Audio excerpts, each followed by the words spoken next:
Hello everyone, welcome to Itishree's tutorial. Today in this video we will have stanza wise line by line explanation of the poem The Road Not Taken. Guys, please do subscribe if you haven't subscribed yet to get notification of my next video. Before moving to the poem, let's know some facts about the writer Robert Frost. Robert Frost was one of America's rare public literary figure. His timeline is 1874 to 1963. He got his first Pulitzer Prize in 1924. His notable works are Mending Walls, The Gift Outright, Stopping by Woods, and many more. This poem was written in 1915 and got published in 1916 in Mountain Interval. It is written in iambic tetrameter and its rhyming scheme is AB, AAB. Robert Frost wrote this poem casually for his close friend Edward Thomas, who took a wrong choice in his life. Actually, this story is based on our real life. It is a story of a person who stands conjunction of a divorced road, and he was in a dilemma which road to take. Guys, sometimes in our life a time comes where we have to take a tough decision, but we don't know which one is right or which one is wrong for us. Through this particular poem, writer wants to give us a message that in our career, in our life, we may face with multiple alternatives, multiple choices, but we have to take decision wisely. Because a wrong decision, a wrong choice can take us to the hell. Let's start the poem and have the stanza 1. Here is the stanza 1. Stanza 1. Two roads diverged in a yellow wood, and sorry couldn't travel both, and be one traveller. Long I stood and looked down, one as far as I could, to where it bent in the undergrowth. Once poet was walking down a road and found a diverge in a forest. Two roads diverged in a yellow wood. Here poet says once he was walking down a road and found a diversion in a forest having yellow leaves, from where two roads were separated and took different direction. Here diverged means, in this particular line, diverged means separate and take a different direction. And the word yellow wood means a forest with decomposing yellow leaves. Here, yellow wood indicates a winter season when leaves turns yellow and falls down. In this particular line, poets want to say that in your life, you will encounter or face a moment from where there will be two roads, two choices, and you have to choose one. Sorry couldn't travel both. Then poet says sorry because he couldn't travel both the roads, since he is a single traveler and he can take only one road. And be one traveler, long I stood and looked down as far as I could. The writer says he stopped there. He stopped at the junction. He stood and looked down both the roads as far as he could and observed them, to where it bent in the undergrowth. He says from there he could see till the dense growth of the plants and bushes.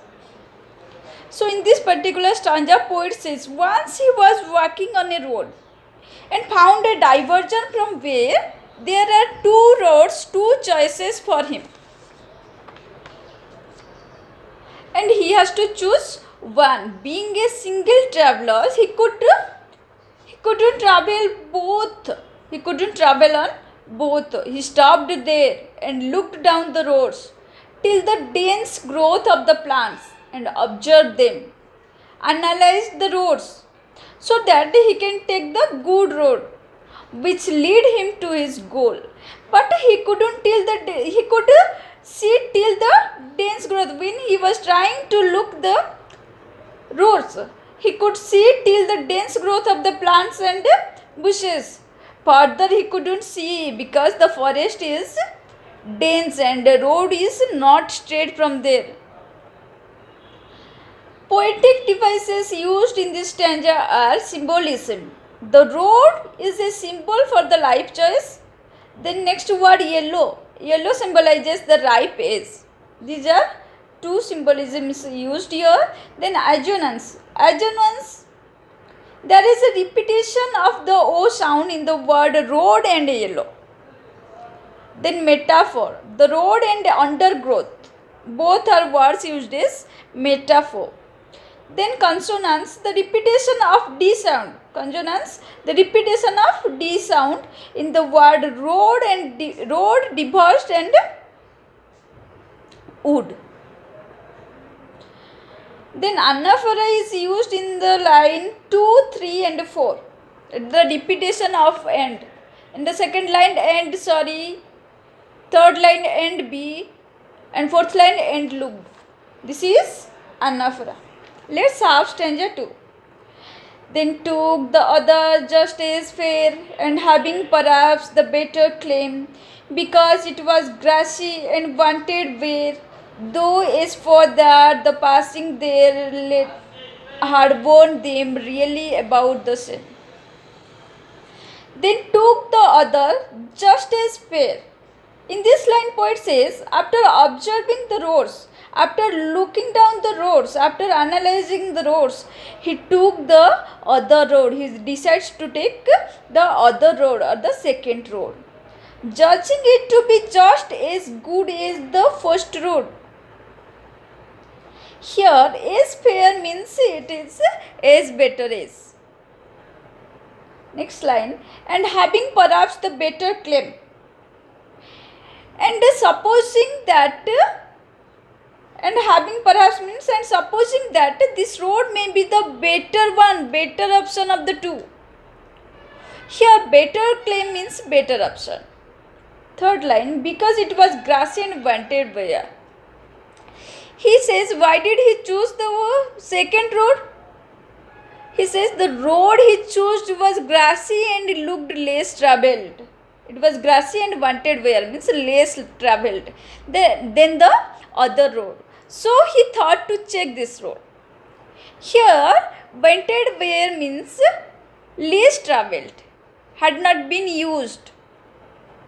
Fourth line says, though as for that the passing there, and fifth line had over them really about same. He says the road he chose was grassy and looked less travelled. Then though now the writer has walked on the second road, had owned them really about the same. He found both the roads are equally travelled. After travelling on second road, he realized that both the roads are equally travelled. So after walking some distance on the second road, the poet realized that both roads are same. Both roads are looking grassy. On the both roads, very few people has walked. So in this stanza, writer says after looking both the roads, he decides to walk on the second road, which was grassy and less travelled by. He says the road he chose was a better option and it was as fair as the first one.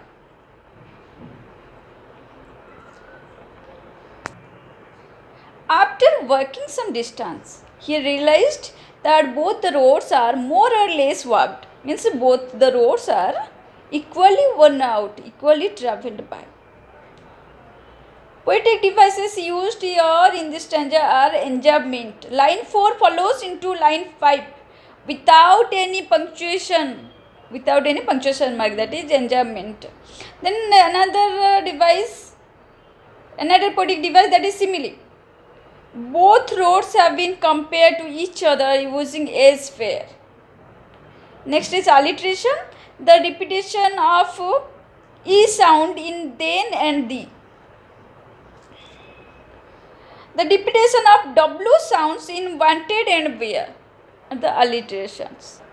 Let's have stanza 3.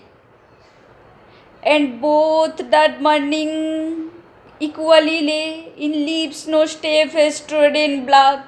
Oh, I kept the first for another day, yet knowing how well it's unto be, I doubted if I should ever come back. And both that morning equally lay. In this line, poet says, he goes in the flashback. One morning, both the roads seemed to him, equally fresh to him, equally grassy to him. Second line, it leaves no step has trodden black. Writer says, in those fallen leaves, there were no footsteps. Leaves were not worn out. That means no footstep has smashed the leaves. In that morning, both roads seems same to him, and very few has walked over it.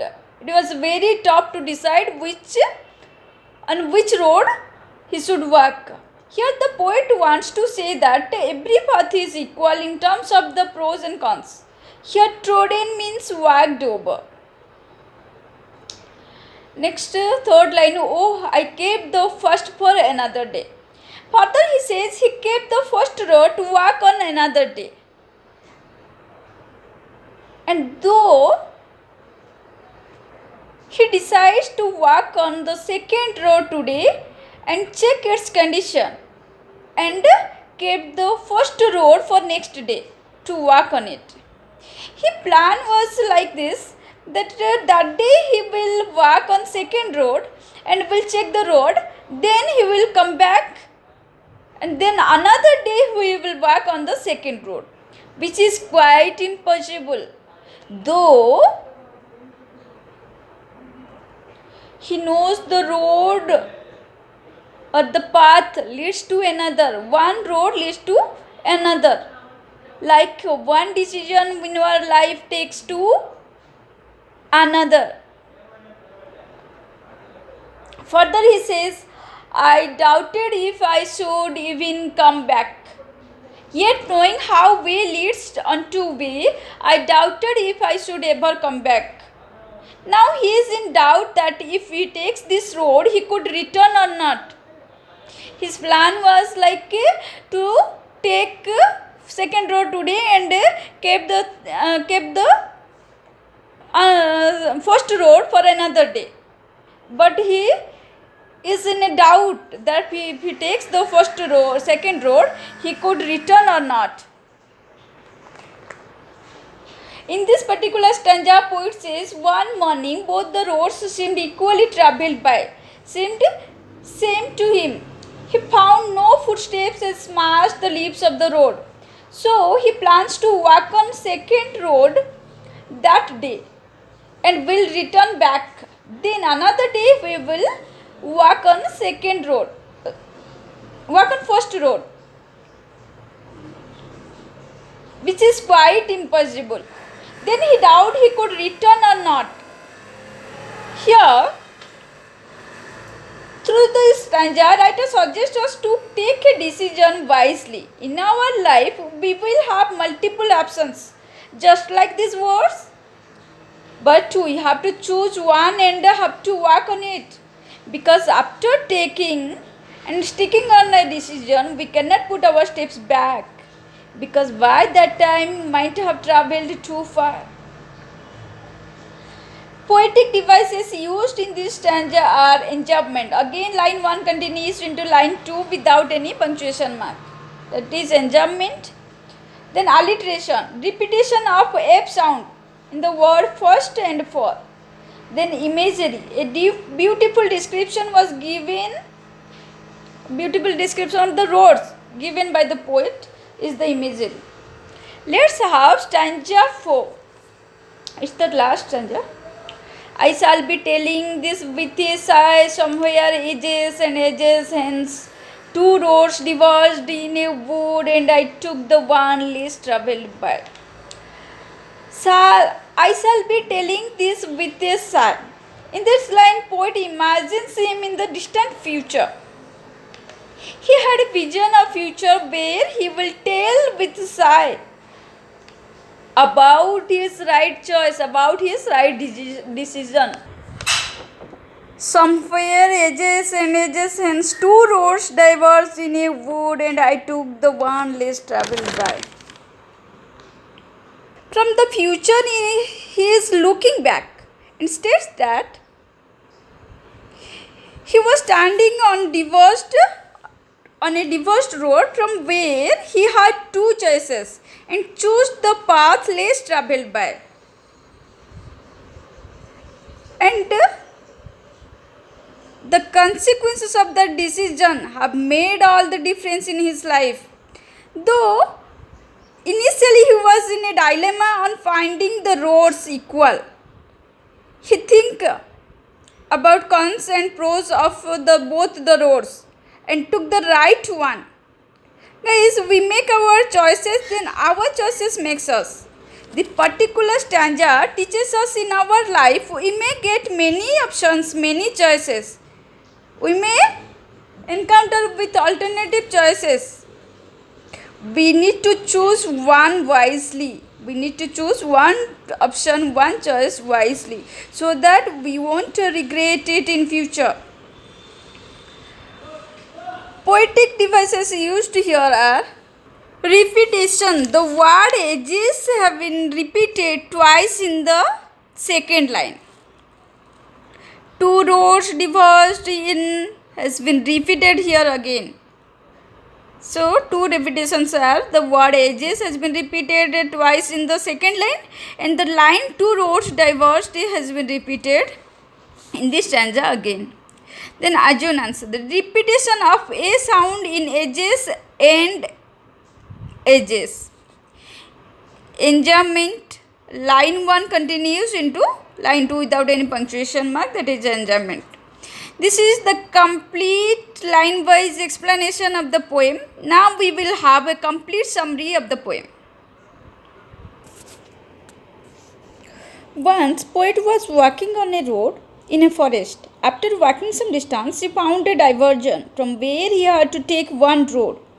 Being a single traveler, he could take only one path.